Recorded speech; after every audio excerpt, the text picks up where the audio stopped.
All right, guys, how's it going for this Monday recap? A lot of fun price action here. Things kind of played out really what we were talking about through the weekend's recap and looking at some key levels. And we are now kind of down on those key levels that we ran down to that we were looking at. And we did break that bigger structure. Now, kind of where we're at now and where could we continue to go to. Or we're going to bounce here, that kind of stuff. Let's go ahead and take a look at it. Really don't want to spend a ton of time in this because we already talked about it, but I do want to just show you that. So let's go ahead and dig into it here. So we have the price action. We're sitting on the 15-minute. You can see here is the data. We had a low down here for this last 24 hours. We had the point of control right down here at 88,500. Then you had a high right up here at 89,240. Now, in this case, this started to break down. We did have this weird run up here in the morning. So you had this run up through last night's price action that we had talked about into Monday morning here. On Sunday, we had this run up here and we kind of grinded. And we started to wonder kind of, hey, what's going to happen? Is this going to go back up? Because when I was talking about this on the last recap, we hadn't really gone that far yet. So we're really starting to look at like, hey, can we keep going up or what's going to happen here? And as you can see, we did obviously go up. We broke up into this higher level. You did have the weekly point of control right up here near this top, and which is right around that 89,800 range. And it looked like we were going to possibly keep going. And now we did get a little bit above that 200. That 21 was coming in. We started to see some push action in the early morning, and then it started to grind back down. And then we got this back test, which really that kind of started to put a red flag for you because we're already getting that bearish mentality. We did have the breakout right down here. We had our 30-minute right here. Now for me, what I was watching for was, this is why you got to be careful and you don't want to jump too early, because it was breaking down. Right here underneath the 21 and the 200, and this one candle here went pretty crazy, and normally we like to wait for a 2-candle close, but if you look at that price action, it was already breaking out of it. Now you could have waited for the 2-candle close. It's not a huge deal. You had this and you would have been right in this candle. So let's go ahead and go into that 5-minute and see what is going on during that time frame, and could we have taken advantage of some of this price action. And this is where if you miss out, it's okay, right? Typically. So let's go ahead and take a look at it right here. You do have the low right here, and you have this point of control. So this is an expected area for this to possibly grind through. So you could have got in up here on this level. Now this would have been a lot more risky, a little more front running. You can see we got this big pop up here and you're waiting. You got the breakdown. So if this was starting to break down, you could have jumped in on this. Now, if you're waiting for more confirmation, you could have gotten in right in here. So you could have basically said, hey, I'm going to enter this right up here. Is if this was going to reverse, you want to get out, and you could trade this on down. I'm going to go right on down to this area right here. And you might be asking, well, why are you going to go down there? Because that is your weekly support area and ties into the monthly. So it's a key level. Right around that 85,500 is a pretty strong level to watch for. You can see it came right down and started to squeeze right here. Now, if you didn't get out right here, you ran your target further out, you could always get out when it crosses that 21. That's always a good area to get out. Now you can see that it's kind of played along here. It's bounced on here again, and now it's back above the 21. It's still putting more pressure possibly down, but it is kind of rebuilding here on that 5-minute. This is kind of why you want to get out. The energy happened, you got out, and you're done for the day, and you're just going to wait for another opportunity. So that's kind of what you're looking for, really, in this price action. Obviously, if you had jumped in a little bit earlier, you could have got in, somewhere up in this area. Up to you. Obviously, on the breakout and where you would have put your stop, depending on when you decided to jump in, you could have been nailed here. That's why it's always good to kind of wait. So that would have been an aggressive move. If you did get in and it happened to come up and get you out, that's the risk in trading, but that's also being aggressive.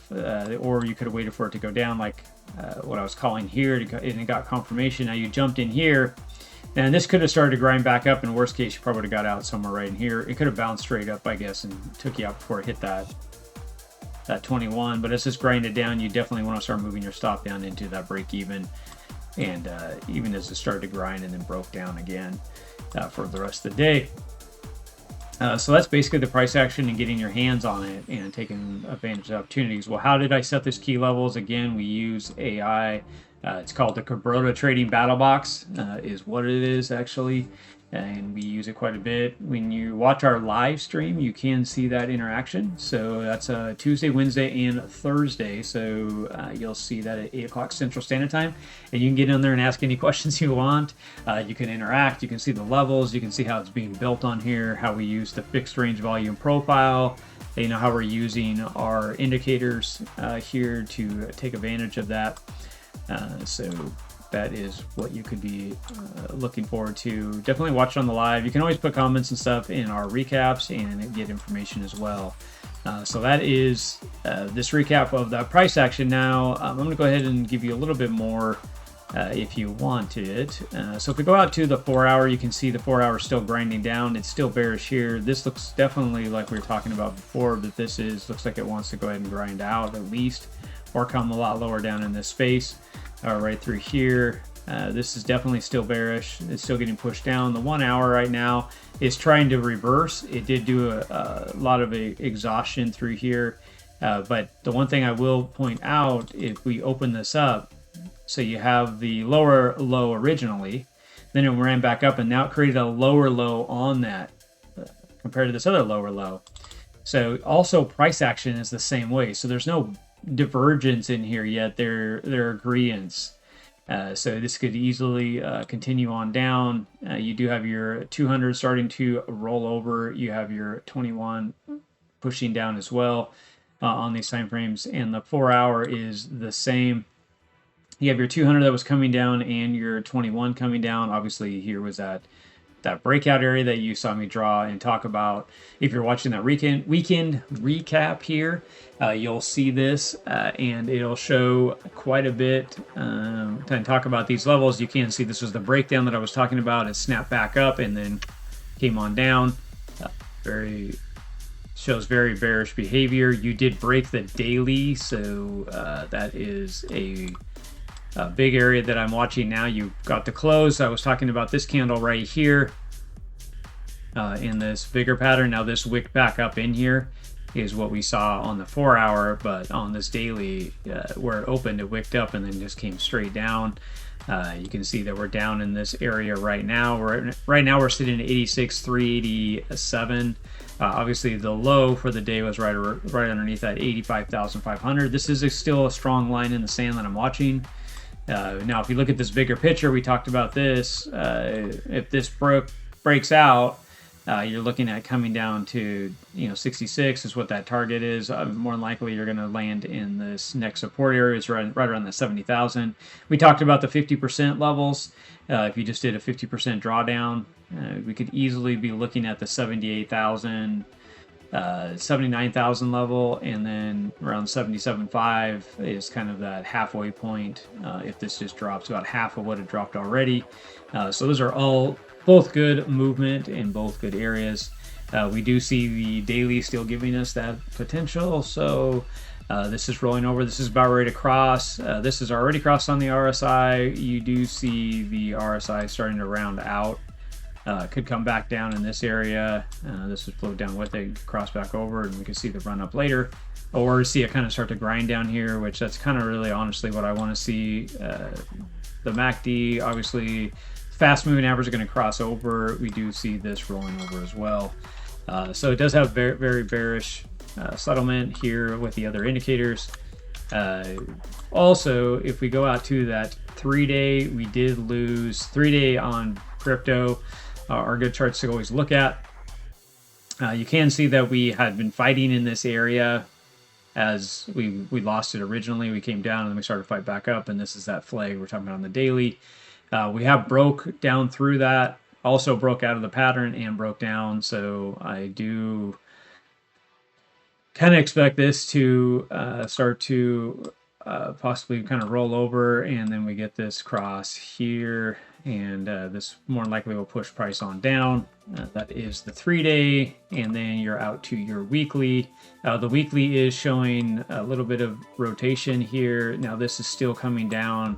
This could kind of grind down for a little bit, and this may not truly rotate all the way out just because of the expansion you have here. This could grind on down, and we could see it still get down in this area. Again, I just like it because it's going to build a stronger base, and the stronger base is higher in the space. Rhymes, right? So that could be something to watch for, and if we start to just run right now, we're not really building that solid base. So as much as I want it to go up here, I'm looking at accumulation again in BTC. This is a great place to accumulate BTC. So you can get your hands on BTC at a pretty good cost, or pretty good price. And obviously this is where it's the hardest time to buy, is when you're down. Everybody wants to buy when it's up, but that's really when you want to be selling. So set up your charts the way you want. Analyze the levels. You might say, well, how did you get these levels? I used the Fibonacci in different time frames and built these levels out. This is a key level based on the Fibonacci from the run up to the start. That's why I have this marked, and you can see it fighting in this area. Obviously, you could see a little bit of fight down here, which matches up with that 50% draw. This could double bottom right here. Something to pay attention to. Here on the weekly, of course, it could have come all the way down here and start to build up. So you could be pretty much saying, well, hey, you could build out this, right? You build out this down here, and then this starts to bounce back up, comes up and grinds, and then heads on out. And now on the weekly, you have a nice, big, huge head and shoulders, which would be really good for a catapult up into the bigger area. So I don't know if that's going to happen or not. It's just something to watch for, something that we're kind of paying attention to. Right now, you do see price action kind of bouncing down, like I said, in this area, and we are watching it here on the time frames. My biggest thing is on the 15-minute. Right now, we're neutral, which I've talked about that. Anytime you're in between these moving averages, the 21 and the 200, to me, it's really no trade area. This could easily go back up here and bounce here and break down. This could just go right here and roll over and break down. Or it could start to rebuild and break through. So we'll just have to watch that as well. But that's why I always say get out here on the 21 5-minute. And then that way you don't have to deal with all this mess right here. Whether this is going to break out right now or start to go up and break down, we will see. But that is about it, guys. Give you some key levels, stuff to watch for, why we're at where we're at, why did we bounce where we're at. Now you know, and you also know some levels that we could watch us keep going down to. We'll just kind of watch to see how things play out. This is a critical level. It'd be nice if the 85.5 is the bottom and we kind of sit there and we just grind around this area. That would be great. More than likely, though, we definitely need to have these higher time frames at least start to come out and show that they're bottoming out, and all the indicators show that they're exhausted, and we're in this area that's like, hey, we can't go anywhere down anymore. We need to go up. So we'll just continue to watch these levels and take advantage of them on price action. So, all right, guys, I will let you go. Like and subscribe, put any comments in there, check out the live. And like we've been talking about, we are working on the GPT with Kabroda Trading Battle Box, so that way you can easily get these levels and stuff we talk about in these videos and make life easy. You don't necessarily need them, though. You can mark out the charts with this 24 hours marking the levels and getting the fixed range volume profile and putting that on there, and then marking out those key levels of liquidity using the high point of control and the low areas. But you've seen us talk about that as well. Maybe on another recap, I'll kind of go through them a little more. But all right, guys, I will let you go. Have a great day, and we'll see you in the next recap. Talk to you guys soon. Thanks.